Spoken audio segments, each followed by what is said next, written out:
talk about that and recognize that when you allow life to just sort of unfold, that's the connection that just automatically happens.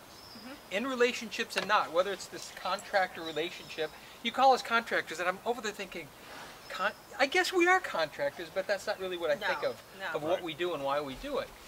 But when we open ourselves to being vulnerable and just letting us be ourselves and being authentically us, synchronicity happens, and thoughts become common.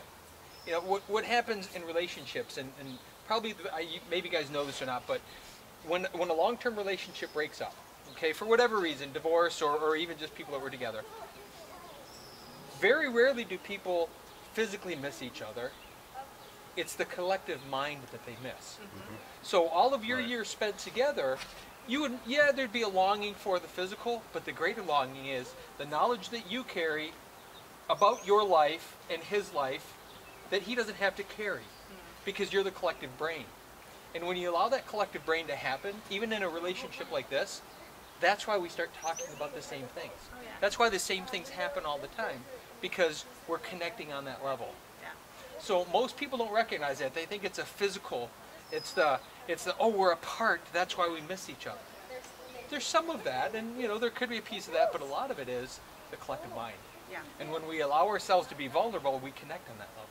And that's the thing that most people just run away from, because it freaks them out, scares them. You weren't going to scare us by saying any of that stuff that you said, because that's how we talk too all the time. But I'm sure, again, being vulnerable, you're going to send it anyway because you're compelled to. I would hope that you always do that with me and anyone else. I know it's not so easy outside of this world that we live in. We live in a pretty cool bubble. Yes, we do. Because we can live that way, and a lot of people would be afraid to. But never discount the connective brain, that connective mind, that collective.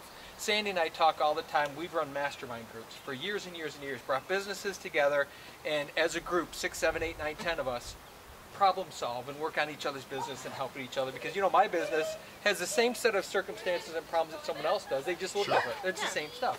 So we would collectively work together. But what happens in a mastermind is it's not about the solving, it's about the collective brain. And that's one thing that the more you pay attention to us is there's Sandy, there's Al, and then there's Sandy and Al.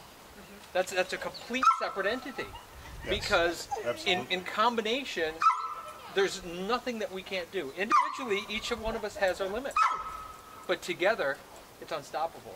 And it's kind of connecting on that level and recognizing that you can build relationships like that, and they can last forever and ever and ever. And they can be really cool and deep, and you don't ever have to have that angst of what so many relationships